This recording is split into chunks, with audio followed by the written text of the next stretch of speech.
Hola, bienvenidos todos a la primera sesión del seminario de divulgación de tesis de este semestre. Agradecemos a todos por estar aquí y le damos las gracias a Mauri López Díaz por compartirnos su trabajo, Simetrías aproximadas de lagrangianos biológicos. Te dejo compartir a Mauri, bienvenido. Ok, permítanme compartir pantalla y bueno, me dicen si pueden ver la pantalla. Ok, Sí, sí podemos. ok, bueno, pues muchas gracias a los organizadores por permitirme esta oportunidad, ¿no? De platicar sobre este trabajo de tesis, el cual pues ya defendí hace 2 años. Y bueno, como su nombre lo dice, trata de estudiar modelos biológicos usando herramientas matemáticas. Entonces, la primera parte de esta charla sí va a estar dedicada a platicar de lo que hice en ese trabajo, pero la segunda me gustaría dedicarle un poco más a lo que es la biología matemática o biología teórica, la cual pues básicamente es la rama de las matemáticas sobre la que dediqué esta tesis y es una rama a la que actualmente pues todavía me dedico. Entonces, vamos a empezar hablando de la tesis. Y para mí la mejor forma de empezar a platicar sobre un trabajo como este es platicar un poco sobre los resultados. Y es que en general lo que hice puede resumirse en esos 3 puntos. Primero, encontré simetrías aproximadas, vamos a ver qué es eso más adelante, para diferentes modelos biológicos poblacionales. Posteriormente, verifiqué que en algunos casos estas simetrías aproximadas son equivalentes a las originales, es decir, que no necesitan aproximación. Y finalmente demostré que ese análisis de simetría, que es una herramienta matemática que fue desarrollada en siglos anteriores, pues nos da información que otros métodos más convencionales, como la dinámica no lineal, pues no nos pueden permitir. Entonces, vamos a empezar platicando sobre estos modelos biológicos que estudié en mi tesis. Y si ustedes ya tomaron algún curso de ecuaciones diferenciales ordinarias, quizá este modelo de la izquierda se les haga eh, pues familiar. Básicamente tenemos un modelo de Lotka-Volterra en donde cada letra está representando una especie y lo que busca este modelo es representar la interacción entre ambas especies. En principio, estas tasas de crecimiento A básicamente describen la frecuencia con la que se reproduce cada una de las especies y tenemos estas tasas B, que son tasas de interacción entre las dos especies, las cuales nos dicen cómo es que estas dos especies interactúan. Dependiendo del signo y de la magnitud de estas dos, pues vamos a tener relaciones simbióticas o simbióticas, de tipo huésped-parásito, de tipo depredador-presa. Y este modelo, pese a que es muy sencillo, es capaz de representar comportamientos dinámicos interesantes. Algunos de ellos los observamos en ecología, pero sufre de muchas cosas y una de ellas es que no pone ningún límite para que las especies dejen de crecer. Básicamente, este modelo asume que si, por ejemplo, los lobos se mueren, las ovejas crezcan indefinidamente o viceversa. Y hay muchas formas de darle la vuelta a este problema. Una de ellas es por medio de la dinámica de Gompertz que muestro aquí arriba. Esencialmente agregamos un término logarítmico a la variable dividida por una constante y esto impide que haya un crecimiento exponencial indefinido en la dinámica de Lotka-Volterra. Esta, por supuesto, es una de las opciones porque otra la tenemos aquí abajo con lo que llamamos ecuación de Verhulst, la cual también nos impide que exista un crecimiento indefinido como en el modelo inicial. Entonces yo jugué con estos modelos, el modelo de Lotka-Volterra y sus variaciones, y pues la idea es estudiar el comportamiento dinámico de estos sistemas de ecuaciones diferenciales ordinarias. Y si ustedes ya tomaron algún curso de ecuaciones diferenciales ordinarias, pues sabrán que existe algo que llamamos dinámica no lineal, y eso es a lo que yo le llamo análisis convencional. Entonces, hay muchas herramientas en el análisis convencional Aquí estoy poniendo las tres en las que mi tesis se enfocó. Básicamente, estas herramientas nos permiten tomar un conjunto de ecuaciones diferenciales como los de acá y extraer información cualitativa o cuantitativa de los mismos. En primer lugar, tenemos a los puntos fijos. Los puntos fijos nos permiten caracterizar regiones dinámicas del sistema que son invariantes a lo largo del tiempo. Esencialmente, igualamos este lado derecho de las ecuaciones a cero y obtenemos bajo qué circunstancias el sistema no evoluciona bajo el tiempo, porque esto aquí es una derivada, ¿no? Y cuando lo igualamos a cero, eso quiere decir que no hay evolución. Entonces, aquí capturamos qué es lo que se mantiene invariante a lo largo del tiempo. Y bueno, le llamamos puntos fijos, pero a veces es posible encontrar trayectorias dinámicas completas, las cuales cumplen esta definición, las cuales no cambian a lo largo del tiempo. Se les llama ciclos límite y de hecho el modelo de Lotka-Volterra es popular o una de sus características es que representa ciclos límites cuando tú pones ciertos parámetros aquí. Entonces, esa es una de las herramientas que tenemos, encontrar puntos fijos. Y para caracterizar esos puntos fijos, tenemos algo que se llama índice de Conley. El índice de Conley básicamente toma un punto fijo, lo encierra con una curva y estudia cómo se comporta el flujo alrededor del punto fijo. Y esto nos permite saber si este punto fijo es un atractor, es decir, que el sistema colapsa hacia el punto fijo, si es un repulsor, es decir, que todas las flechas del flujo dinámico emergen del punto fijo y pues algunas otras cosas más que podemos saber solamente encerrando el punto fijo alrededor de una curva. Estas dos herramientas, los puntos fijos y el índice de Conley, nos permiten entonces construir algo que llamamos plano fase, el cual es una representación visual del sistema.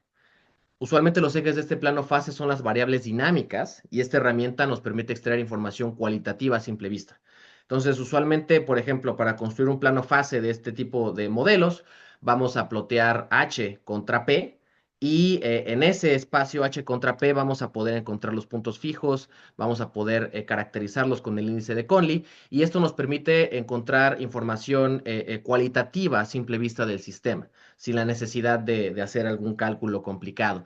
Por supuesto, cuando aumentamos la dimensión del espacio, cuando por ejemplo tenemos no dos, pero tres ecuaciones diferenciales, cinco ecuaciones diferenciales, se vuelve mucho más interpretar estos resultados, pero son herramientas que se utilizan mucho en ecuaciones diferenciales ordinarias. Otra rama de las herramientas que nos ofrece el análisis convencional son como los exponentes de Lyapunov. Esos exponentes de Lyapunov son cantidades que caracterizan el grado de separación entre dos trayectorias infinitesimalmente cercanas en este plano fase que mencioné, y esto nos da una idea de qué tan sensible es el sistema a las condiciones iniciales. Con esos exponentes podemos obtener otras cantidades interesantes que nos dan información del sistema, como la dimensión fractal de Kaplan-Yorke o la entropía de Kolmogorov-Sinai.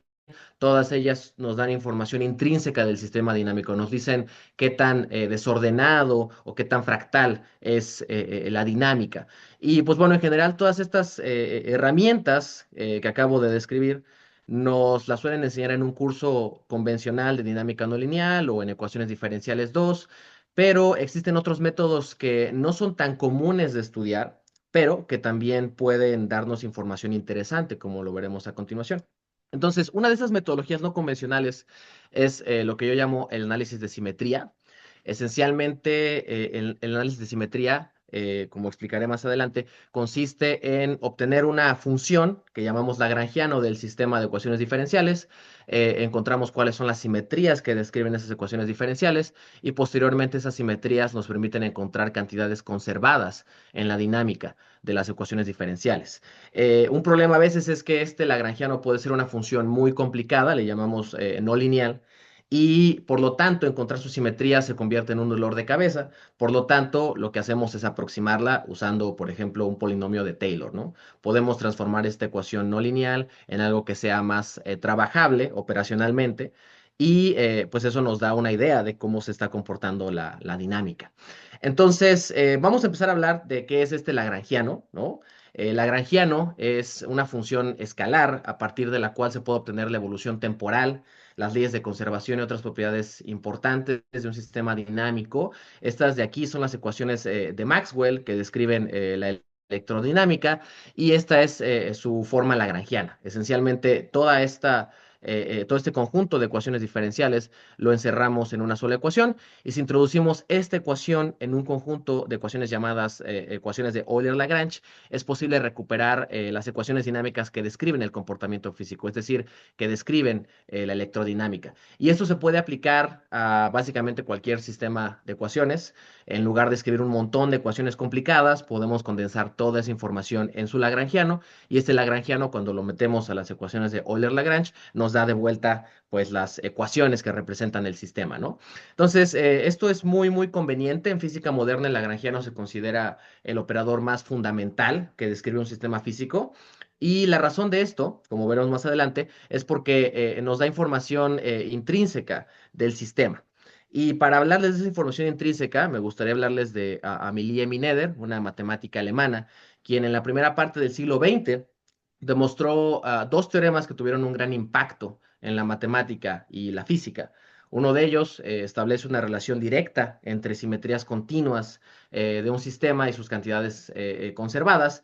Y bueno, a lo largo de esta plática yo usé mucho el concepto de simetría, entonces vamos a empezar a ver qué es la simetría y cómo los lagrangianos, estas funciones matemáticas que básicamente guardan toda la información del sistema, pueden tener dichas simetrías. Entonces, cuando nosotros escuchamos la palabra simetría, lo primero que se nos viene a la mente es una figura como aquí, ¿no?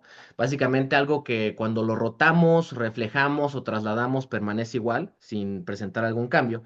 Y esta idea la podemos generalizar para cualquier objeto. Supón que tú tienes un objeto y tienes una operación o una transformación. Si tú sometes ese objeto a la operación o transformación y permanece igual, puedes decir que el objeto es simétrico respecto a la operación o transformación dada.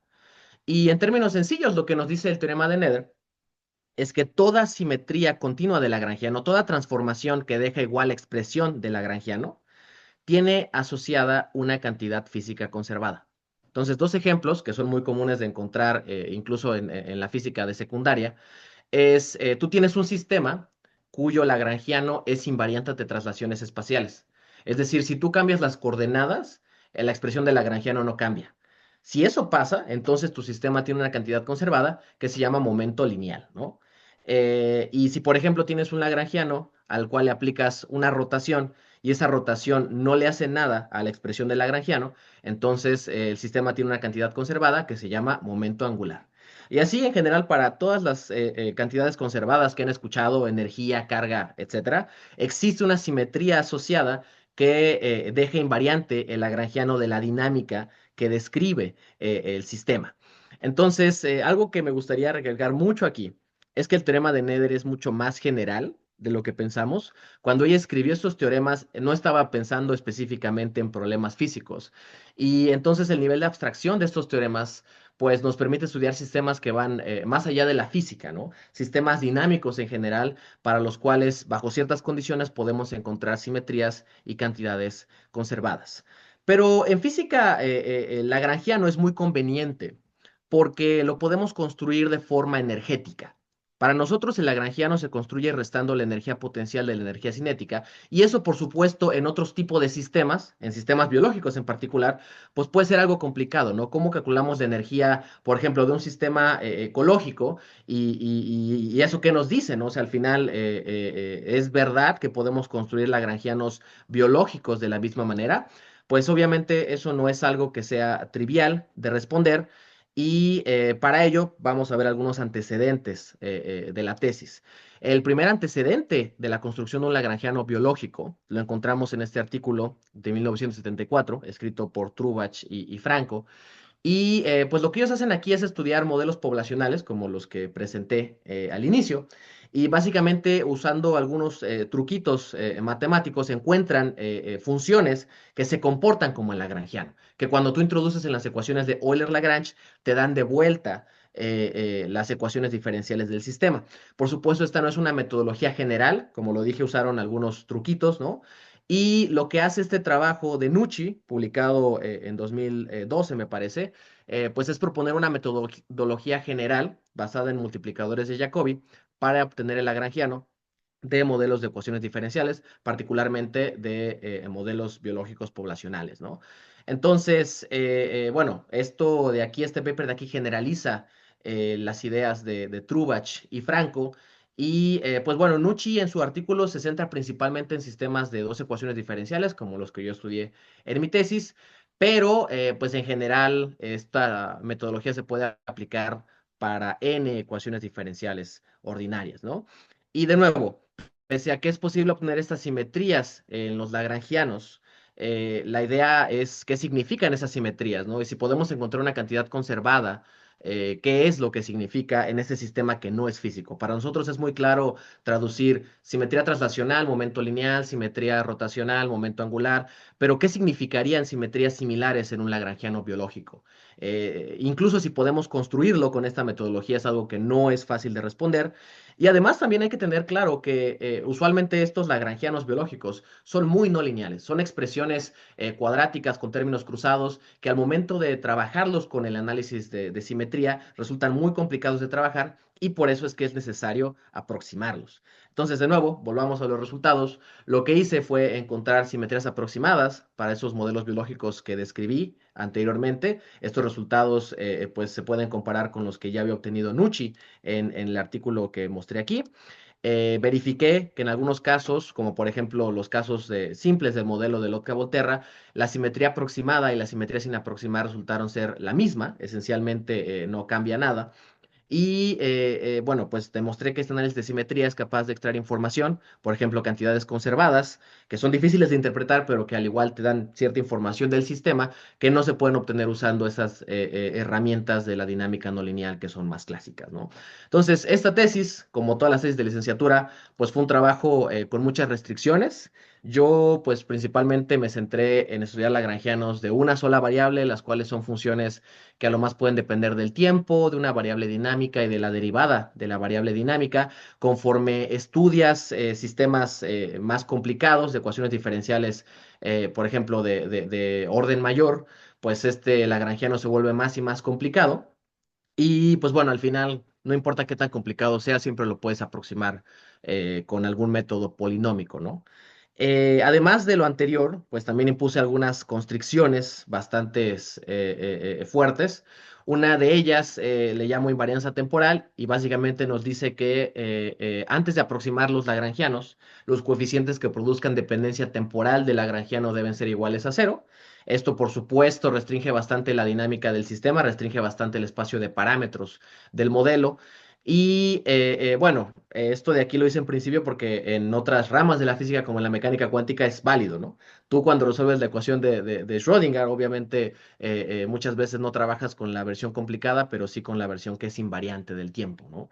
Y bueno, otra restricción que impuse fue que antes de aproximar, bueno, más bien después de aproximar el lagrangiano, si había algún término cruzado, entonces los coeficientes que produjeran esos términos cruzados pues fueran iguales a cero. Y esto de nuevo restringe mucho la dinámica del sistema, pues desprecia términos de interacción entre las variables. Pero de nuevo, en matemáticas, por ejemplo, cuando estudias aprendizaje estadístico, pues igual asumes que una regresión lineal es aditiva, ¿verdad? Que no tiene términos cruzados. Entonces, pese a que estas dos constricciones suenan muy, muy duras, son igual de aplicables en otros campos y en otras ramas de la física y las matemáticas, pero pues bueno, también otra, digámoslo así, restricción que tiene esta tesis es que solamente usa aproximaciones de grado 2. Esto quiere decir que a lo más existen términos cuadráticos en la variable y en su derivada, pero pues por supuesto se pueden obtener aproximaciones de grado mayor y quizá eso nos permite capturar un poco más las simetrías originales, ¿verdad? Entonces, de nuevo, pese a que todo esto puede sonar muy restrictivo, se debe aclarar que pues actualmente no hay un algoritmo que dado un lagrangiano encuentre sus simetrías, no existe eso. Y por lo tanto bosquejar un conjunto finito de reglas ordenadas que permitan extraer esta información dinámica, aunque sea en un caso sencillo como el que estoy estudiando, pues es relevante en esta línea de investigación, ¿no? Y bueno, esta rama, como lo mencioné anteriormente, se llama biología matemática. Yo actualmente estoy estudiando en el extranjero, estoy haciendo un doctorado en la misma área, en biología matemática, y pues por lo tanto me gustaría hablarles un poco de qué es lo que va, porque pues yo creo que mi amor por la biología matemática nació aquí, estudiando física, haciendo mi tesis en esto. Entonces, la biología matemática o teórica es esencialmente una rama de la biología que busca implementar análisis teóricos, modelos matemáticos, abstracciones en general, para investigar los principios que rigen la estructura, desarrollo y comportamiento de los organismos vivos. El padre de la biología teórica es este señor de aquí, llamado Nicolás Rachevsky, quien tuvo la brillante idea en los 50 de usar topología para estudiar la organización de las estructuras vivas.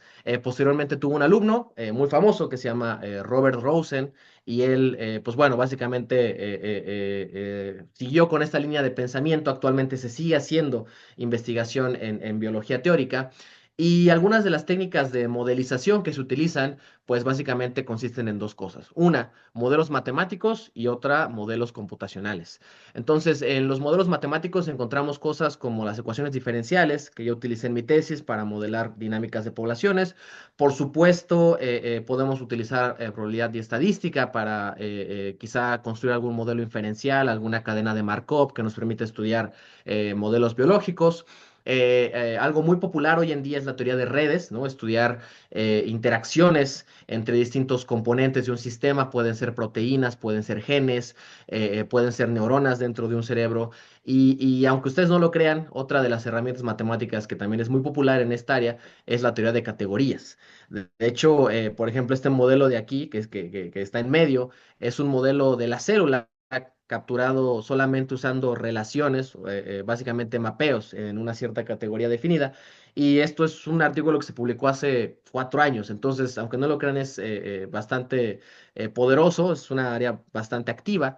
Y en términos de los modelos computacionales, pues bueno, encontramos distintas herramientas también. Una de ellas son los modelos basados en agentes. Básicamente tú tienes un conjunto de agentes, los cuales tú defines sus características, defines sus interacciones, y con reglas muy simples pues puedes obtener comportamientos interesantes. Otro ejemplo de ellos son los autómatas celulares, como este video que aparece acá. Es un autómata celular muy famoso llamado el juego de la vida, propuesto por un matemático llamado John Conway.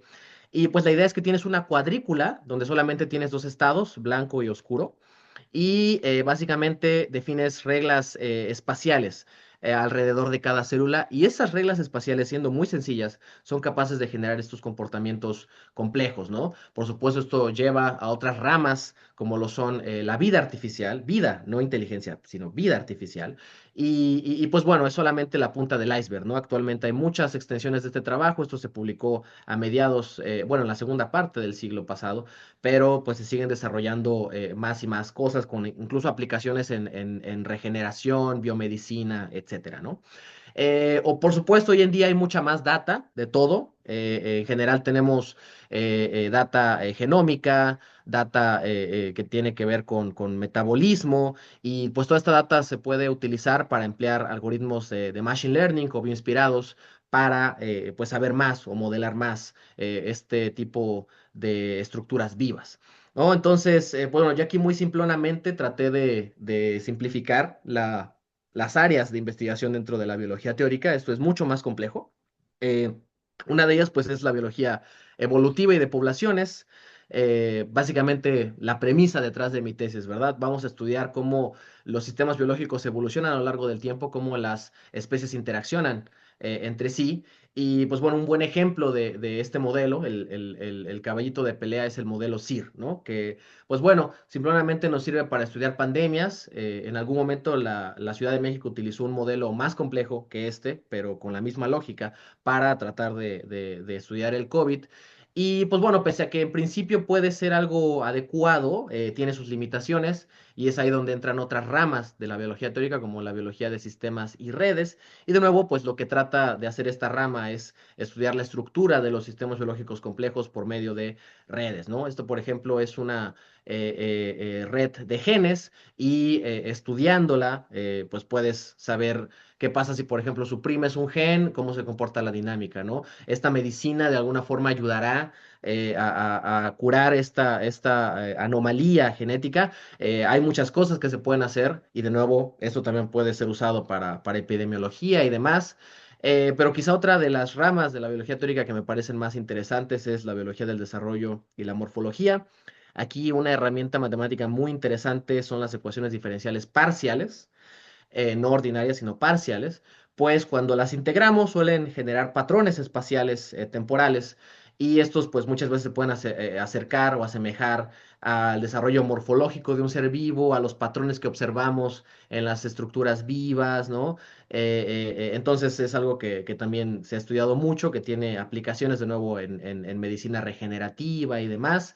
Y pues luego tenemos en esta esquina, en este rincón, pues yo creo el área de la biología teórica, a la que me dedico yo, la cual es el origen de la vida y la cognición, la cual pues trata de entender cómo esos dos fenómenos están entrelazados de la mano y pues cuáles son los principios fundamentales que nos permiten entender o estudiar estos fenómenos en general.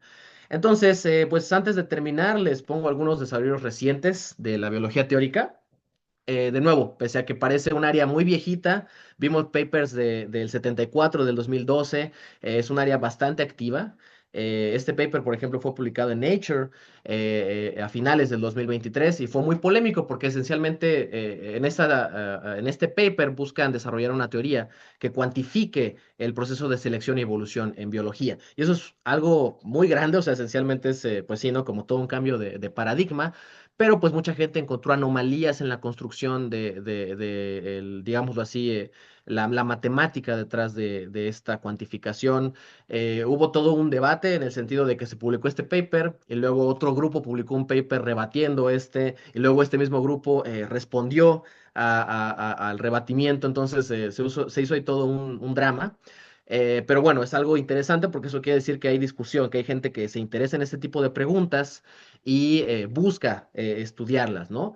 Este otro es un review de aquí, se publicó a finales del año pasado y yo lo recomiendo si quieren saber más de la biología teórica. Para mí este artículo, de hecho, es un muy buen review, una muy buena reseña que te da un panorama mucho más amplio que el que yo di sobre qué es lo que se hace hoy en día en biología teórica, cuáles son los problemas abiertos en biología teórica y, por supuesto, qué es lo que es relevante hoy en día, ¿no? Y bueno, pues también tenemos este tipo de artículos. Esto se publicó igual, ¿no? Pues a finales del año pasado, los cuales buscan usar, por ejemplo, sistemas dinámicos, particularmente este paper va de ello, para estudiar cosas como bueno, lo que ellos llaman la flecha del tiempo biológica, ¿no? Porque es cierto que los sistemas biológicos están regidos por las leyes físicas, pero parece ser que las rompen algunas veces, ¿no? Y por supuesto, hay mucha gente que todavía quiere estudiar el por qué pasa esto, el cómo pasa esto, y este solo es un ejemplo de los muchos modelos, de las muchas teorías que se han desarrollado pues desde el siglo pasado hasta hoy en día, ¿no? Entonces, para terminar, pues me gustaría invitarlos al grupo de biomatemática de la Facultad de Ciencias de la UNAM.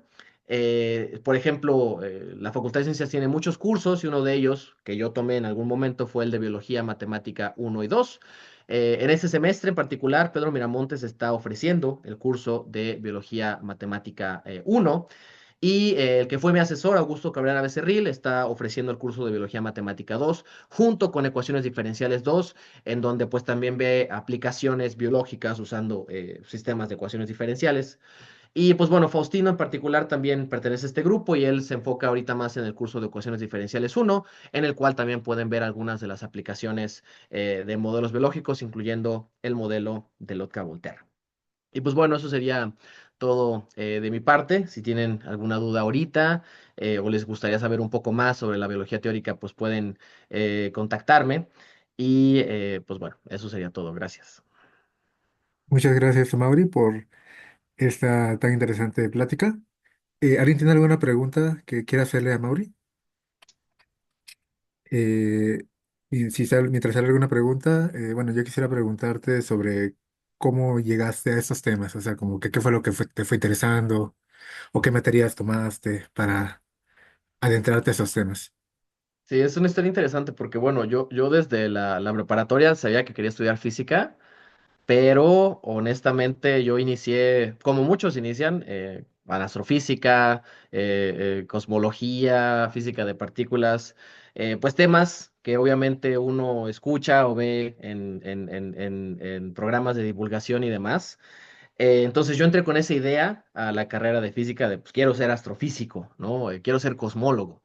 Pero hubo un congreso, que fue el Congreso Nacional de Matemáticas, que se llevó a cabo en 2017 cuando yo entré a la Facultad de Ciencias, el primer semestre esencialmente.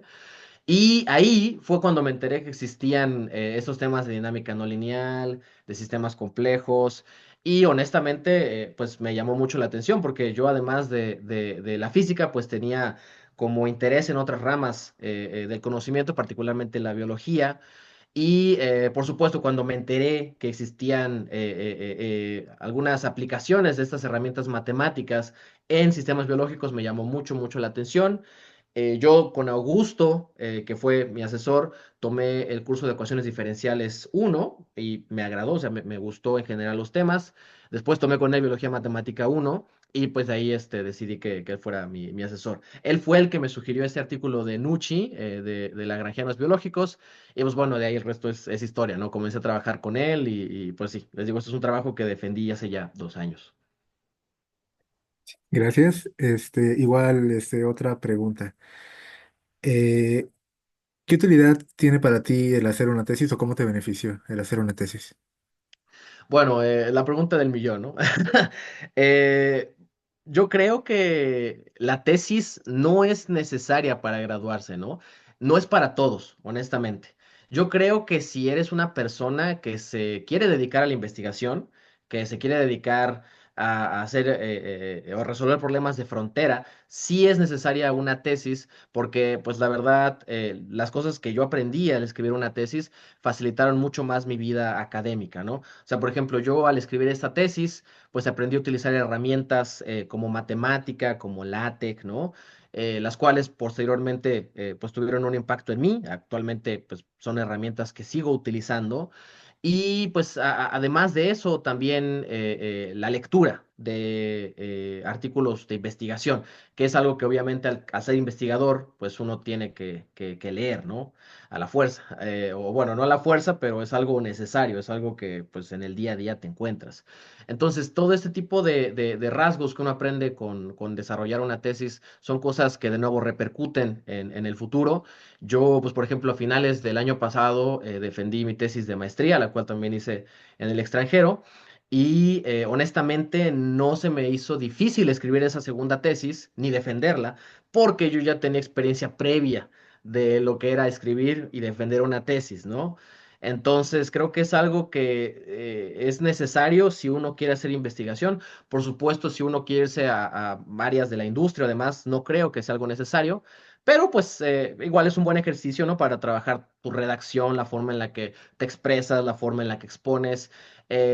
Seas una persona de la academia o de la industria, tarde o temprano tienes que presentar tus trabajos, tus resultados a alguien, o explicarle tu trabajo a alguien, y eso, por supuesto, pues es algo en lo que te ayuda. Muchas gracias.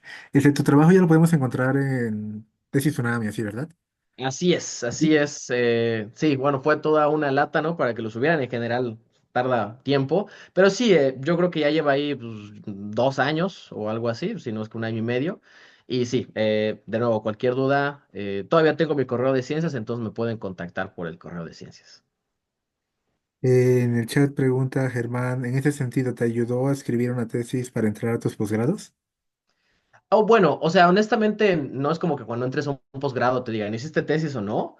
Pero, pues claro que tiene una repercusión, porque tarde o temprano tienes que hacer una tesis, ¿no? Bueno, eso es más para gente de doctorado. Yo me he encontrado con la sorpresa que en algunos países no es necesario hacer una tesis en la licenciatura, ¿no? Para nosotros es algo que es natural o que de alguna forma lo vemos como normal, pero no es así. En muchas universidades, cuando tú estudias una licenciatura, no es necesario que hagas tesis. Usualmente haces un proyecto final o incluso hay muchos que se gradúan como por créditos o por materias pues bueno, no tiene nada de malo, ¿no? Pero obviamente cuando, por ejemplo, estás haciendo un doctorado, sí o sí tarde o temprano vas a tener que defender tu trabajo frente a otras personas y de alguna forma hacer una tesis de licenciatura empieza a acostumbrarte a eso. Muchas gracias. ¿Alguien tiene alguna otra pregunta? Adelante, Jared Flores. Puedes abrir tu micrófono. Hola, buenas tardes. Eh, Hola. me presento con ustedes. Eh, yo me dedico a la medicina y la verdad al ingresar a la reunión, pues pensé que solamente se hablaría de conocimientos complejos, que a Mauri sabe hablar muy bien, de física, de matemáticas, Sin embargo, me sorprende mucho el uso que puede tener en la medicina. Entonces, pues muy bien por ello. Y pues también para finalizar, mis felicitaciones. Me sorprende mucho tus conocimientos, Amaury. Y bueno, para los que no saben, Amaury y yo estudiamos la secundaria Así es. y pues ver hasta dónde has avanzado. Eh, Te felicito mucho y sigue creando muchos conocimientos. Muchas gracias, Yaris. Gracias. Muchas gracias por tu participación. ¿Alguna otra pregunta o comentario?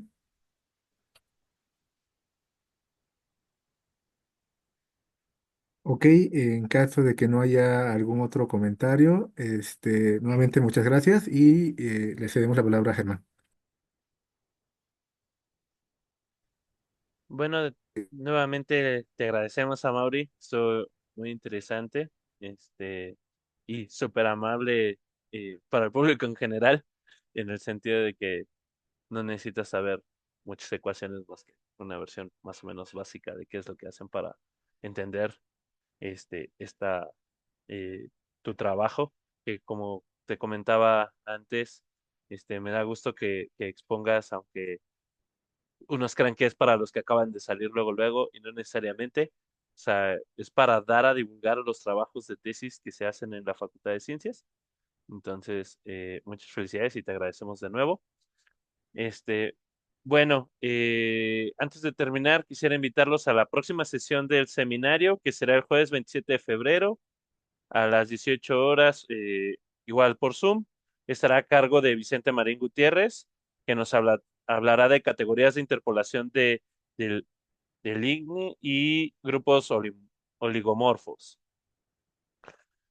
También los queremos invitar a participar, no solo asistiendo, sino si ustedes conocen a alguien o quieren presentar su trabajo, pueden escribir a usagitsukino@ciencias.unam.mx para poder presentar ustedes sus trabajos de tesis. Y finalmente, que nos sigan en nuestras redes sociales, Facebook y YouTube. Todas nuestras sesiones se graban y se suben a YouTube. Ahí pueden encontrar sesiones no solo de este semestre que va comenzando, sino de los semestres anteriores y diferentes trabajos de diferentes áreas de las matemáticas. Bueno, agradecemos a todos y muchas gracias otra vez a Mauri. Gracias a ustedes.